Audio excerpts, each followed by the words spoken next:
சமீபத்துல படிச்ச ஒரு கதை நாவல் வந்து சொல்லுங்க. வீடியோ ஆன் பண்ணிக்கோங்க. கடற்கழியோடையும். ஆக்சுவலா அந்த நாவல் வந்து என்ன எங்கிட்ட ரொம்ப அட்டாச் ஆனது காரணம் அந்த கடற்கழியோடியில கலந்த நானும் உருவங்களால ரொம்ப அட்டாச் ஆயிடுச்சு. அதுவும் ஒரு புத்தகங்கிறது அது வாசகனையும் அதோட வாசிக்கக்கூடிய இடத்தையும் அதுதான் தேர்வு செய்யும். ஒரு பயணம் சம்பந்தப்பட்ட ஒரு வளைகுடா நாடுக்கு பொருளாதாரம் தேடி வந்த ஒருத்தனோட வாழ்க்கைய அதே பயணத்துல இருக்கும்போது தான் நான் படிச்சேன். அவன் ஓடுற ஓட்டத்தை எல்லாமே நான் ஓடாத ஒரு ஓட முடியாத ஓடவும் முடியாது ஒளியவும் முடியாதுங்கிற மாதிரி ஓட முடியாத ஒரு இடத்துல இருந்து படிக்கக்கூடியது ஒரு வித்தியாசமான அனுபவமா இருந்துச்சு. துபாயோட கடற்கழி கடற்கழியோடியில அதாவது துபாயோட கிரிக்ல ஜெட்டில ஆரம்பிக்கிற கதையானது 4 பேரோட ஆரம்பிக்குது. அப்துல் காதர், கௌஸ் பாஷா, இம்தியாஸ், முருகன்கிற 4 ஃப்ரெண்டுக்குள்ள ஆரம்பிக்கிற கதை. எயிட்டிஸ்ல எயிட்டிஸ்ல கல்ஃபுக்கு 80s 90s கல்ஃபுக்கு போனவங்களோட வாழ்க்கையோட ஆரம்பிக்குது. ஏன் வந்தாங்க என்ன ஏதுங்களோட ஆரம்பிக்கிற கதையானது. அங்க இருந்து ஆப்ரால இருந்து கிளம்புது. பேராவோட ஆப்ரால இருந்து கிளம்பி அவங்க அந்த ஒரு பலியிலான ஒரு கொண்டகடலை சாப்பிட்ற இடத்துல தொடங்குது. அப்ப அந்த 4 பேருக்குள்ள நடக்கிற கான்வர்சேஷன் இருக்குல்ல, அதுல என்ன கதையே வந்து ஸ்டார்ட்டே ஆகுது ஆக்சுவலா. அதுக்கு முன்னாடி அதாவது எழுத்தாளர் வந்து அபுல் கலாம் ஆசாத் வந்து அந்த இடத்தெல்லாம் விவரிக்கிறாரு.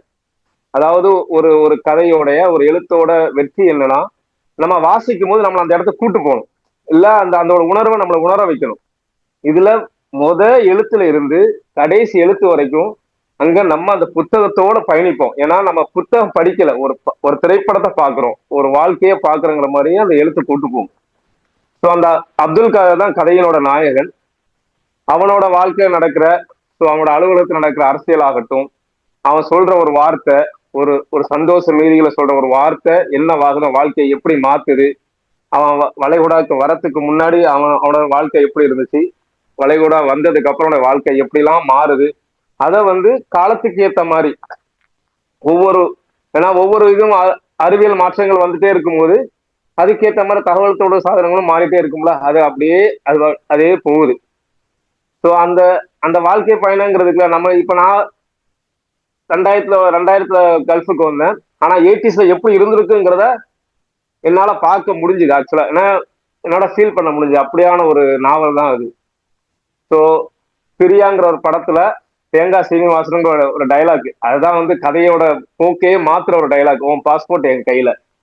ஸோ அந்த டைலாக்கை வச்சு அவங்க அவங்க சந்தோஷத்துல பேசிட்டு இருக்கும் போது அதை பின்னாடி இருந்து கேட்கிற ஒரு மேனேஜரு அதை பர்சனலா எடுத்துட்டு அதை எப்படிலாம் அவனை வந்து பழி வாங்குறாரு, அதன் மூலமா அவனோட வாழ்க்கை அடுத்த கட்டத்துக்கு எப்படி போகுது. ஸோ ஒரு கம்பெனியில லீகலா வேலை பார்த்த ஒருத்தன் ஒருவரோட தனிப்பட்ட பழிவாங்கல் நடவடிக்கையால கள்ளி வழியா மாறுறாரு. கள்ளி வழினா கம்பெனியில இருந்து சட்டத்திட்டங்களுக்கு புறம்பாக வெளியே போய் வேலை பார்க்கறது. அத அத வந்து எழுத்தாளர் எப்படி சொல்லுவாருன்னா, இங்க யாரும் விரும்பி கள்ளி வழியா போக விரும்புவதில்லை, எல்லாரும் நிர்பந்தத்தால் கள்ளி வழியாக ஓடி திரிகிறார்கள் கதையை அடுத்த கட்டத்துக்கு எடுத்து போவார். அப்போ கல்ஃபுக்கு வந்தவங்களோட பொருளாதார சுச்சுவேஷன் எப்படி இருக்கும், அவங்களுக்கு பொருளாதார தேவைகள் எப்படி இருக்கும். இப்போ ஒருத்தன் வளைகுடாக்கு வரான்னா அவனுக்கு என்னன்னா, வீட்டுல சொல்லி விடுவாங்க, எப்பா தங்கச்சி கல்யாணம் இருக்கு, நகை சேர்க்கணும், அதனால காசு அனுப்பு. ஸோ மற்றவங்க இங்க சுமையை விட அதாவது கிலோ கணக்குல ஏறுற சுமையை விட கிராமா ஏறுற தங்கத்தோட சுமை தான் அதிகமா இருக்கும். ஸோ அதுக்காண்டி அவன் அடுத்த கட்டத்துக்கு போவான். அங்க போயிட்டு ஆபரால போயிட்டு அவனுக்கு ஒரு ஈரானியோட தொடர்பு கிடைக்கும். அதை சுமை தூக்கி அது மூலமா ஒவ்வொரு கான்டாக்டா கிடைச்சி அப்படியே அவன் கல்வி வழியாவே கொஞ்ச காலம் ஓட்டுவான். அதுக்கப்புறம் கொஞ்ச காலம் பேனா வித்து. ஸோ அந்த அப்துல் காதர் பையனை வந்து ஃபுல் ஜேர்னி வந்து அப்படியே இது பண்ணியிருப்பாங்க. அப்துல் காதருக்கு பிளாஷ்பேக்ல ஒரு கதை இருக்கும். பாம்பேல அவன் தங்கியிருந்த காலத்துல ஒரு ஒரு விடுதியில தங்கியிருப்பான். அது வந்து ஒரு பெரிய ஒரு டான். அந்த டானோட இதுல தங்கி இருக்கும் போது அங்க அவனோட அவனோட டேலண்ட் எல்லாம் காட்டி அங்க ஒரு சாயா கடை போட்டு அதை சக்சஸ் பண்ண ஒரு கதை இருக்கும். அந்த கதை அவனுக்கு வந்து பின்னாடி அந்த கதையோட நீச்சு தான் அவனை கடைசி வரைக்கும் எடுத்துட்டு போவோம். அதாவது விட்டகுறை தொட்டகுறையாட்டு அவன் எந்த இடத்துல பாம்பேல தொட்டானோ அது கதை முழுக்க அந்த அதோட தொடர்புகள் வந்துட்டே இருக்கும். அது ஒரு பக்கம். இந்த பக்கம் இம்தியாஸ், கௌஸ் பாஷாவோட வளர்ச்சிகள், முருகனோட வளர்ச்சி, அவங்களே அதையும் காலத்தோட சொல்லிட்டு வந்து அதுக்கப்புறம் அப்துல் காதரோட வாழ்க்கையில அடுத்து என்னென்ன நடக்குது.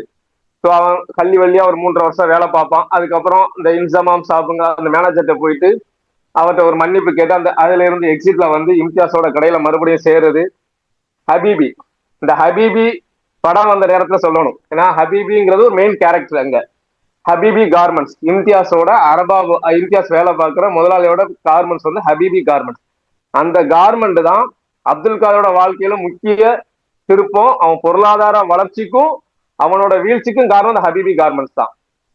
அந்த அந்த விஷயத்துல என்னன்னா, நம்ம நேர்மையா இருந்தா நம்மளோட வளர்ச்சி நேர்மையா இருக்கும், சீராவும் இருக்கும். நம்ம நம்ம இல்லீகலா சட்டத்துக்கு புறம்பான வேலைகள் செய்யும் போது வளையும் போது நம்மளே அதை வளைச்சுதான் ஒரு வழி பண்ணும். அதே மாதிரி அந்த ஹபீபி கார்மெண்ட்ஸ்ல இருந்து அவன் நல்லா போயிட்டு இருக்க நேரத்துல அவன் செய்யற ஒரு ஒரு ஒரு சட்டத்துக்கு புறமான செயல் அவனை மறுபடியும் வீழ்ச்சிக்கு கொண்டு வந்து அவன் அடுத்த கட்டத்துக்கு போறான். ஸோ அடுத்த கட்டத்துக்கு போகும்போது அவனோட இல்லற வாழ்க்கை, அவனோட தேவைகள், வீட்டுல நடக்கிற சகோதரிகளோட பாக பிரிவினை, எல்லா அவங்களோட குடும்ப பிரச்சனை எல்லாமே அடுத்து அடுத்து அடுத்து அடுத்து அவர் சொல்லும் போது நம்மளுக்கு வந்து படிக்கிற மாதிரியே இருக்கு அந்த நாவல். ஏன்னா நம்மளுக்கு வந்து அப்படியே காட்சிகளா போயிட்டே இருக்கு. ஏன்னா நம்ம குடும்பத்தில் நடக்கிறது, நம்மளுக்கு நடக்கிறது. ஸோ அது வந்து அது ஒரு வித்தியாசமான எக்ஸ்பீரியன்ஸ். ஆனா ஒரு நாவல்ங்கும் போது தொடர்ந்து 5 மணி நேரத்துல படிச்சு முடிச்ச ஒரு நாவல். ஸோ அந்த பயணங்கள், அப்துல் காதரோட பயணங்கள் அடுத்தடுத்து போயிட்டே இருக்கும். அடுத்து அடுத்து வந்து ஒரு புதுசா ஒரு டெய்லரிங் ஷாப் எடுப்பாங்க. அந்த டெய்லரிங் ஷாப்ல என்னென்ன மாற்றங்கள்லாம் காலத்துக்கு ஏற்ற மாதிரி மாறணும்ல, அது மாற்றங்கள் செய்யறது. அந்த மாற்றங்கள் மூலமா அது அதாவது ருசி கண்ட பூனை மறுபடியும் அதை தொடாம இருக்காதுங்கிற மாதிரி அவர் எந்த ஒரு சட்டத்துக்கு புறமான செய்தாரோ அதே மறுபடியும் செஞ்சு அதோட நீச்சியா இன்னொரு இன்னொரு துபாயில ஃபேமஸான இன்னொரு வேலையை அதை பார்க்க தோண்டும். ஸோ கலை நிகழ்ச்சி நடத்துற மாதிரி ஒரு ஒரு ஒரு ஏற்பாடையும் பண்ணும்போது அதுலயும் புகழ் புகழ் அவருக்கு வந்துட்டு இருக்கும்போது அதோட பொறாம, நண்பரோட பொறாம அவர் மறுபடியும் ஜீரோக்கே கொண்டு போகும். அந்த ஜீரோக்கு கொண்டு போற கைதாகி அதுக்கப்புறம் அவங்க அந்த பிரியக்கூடிய நேரத்துல இம்தியாஸுக்கும் அவருக்கு நடக்கிற கான்வர்சேஷன் இருக்குல்ல, அது கல்ஃப்ல இருந்து எக்ஸிட்ல போற எல்லாருக்குமே அதை ஃபேஸ் பண்ணியிருப்போம். ஏன்னா எப்படி நம்ம திரும்ப இந்த நாட்டுக்கு வரமாட்டோம் அப்படிங்கிற, வருவோமா வரமாட்டோமா தெரியாத நேரத்துல ஒரு நண்பனோட நம்ம நேசிச்சவங்களோட நம்ம நேசிக்கோட கிடைக்கிற கான்வர்சேஷன் ரொம்ப இது. அப்படி ஒரு எக்ஸிட்ல போயிட்டு அதுக்கப்புறம் என்ன ஆச்சுங்கிறத அப்படியே அங்க எழுத்தவர் வந்து அப்படியே முடிச்சிருவாரு. முடிச்சுட்டு அதுக்கு அடுத்து அந்த கடைசி அந்த அந்த நாவலோட முடிவுரை வந்து முருகன் எழுதுவாரு. முருகன் எழுதுற கடிதத்தோட அந்த நாவல் இதாகும்.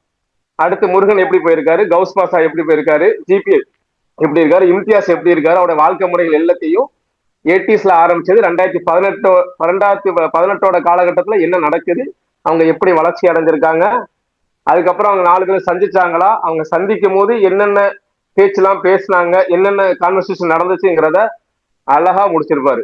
ஸோ இது எப்படின்னா ஒரு சுருங்க சொல்லணும்னா, ஜேக்கப் என்ற சொர்க்க ராஜ்யம்னு ஒரு மலையாள படம் இருக்கு. ஸோ அந்த படத்துல மலையாளத்தோட ஒரு பிசினஸ் மேன், ஸ்டீல் பிசினஸ் பண்ண ஒரு பிசினஸோட வாழ்க்கை முறை, அவங்க பிசினஸ்ல என்ன எப்படி ஏற்றம் கண்டாங்க, ஒரு துரோகத்தால எப்படி வீழ்ந்தாங்க, அதுல இருந்து எப்படி வந்தாங்கிறத அழகா காட்டியிருப்பாங்க. இந்த கலர்களியோடையும் அப்படிப்பட்ட ஒரு நாவல் தான். படமாக்குறதுக்கு 1000 விஷயங்கள் இருக்கு. அதுல ஒவ்வொரு எழுத்துலையும் வலியும் இருக்கு, வலியும் இருக்கு. அதுதான் அந்த கலர்கடையோட ஸ்பெஷாலிட்டியே. சமீபத்துல நான் ரிப்பீட் மோட்ல படிச்சுட்டு இருக்க ஒரு நாவல்.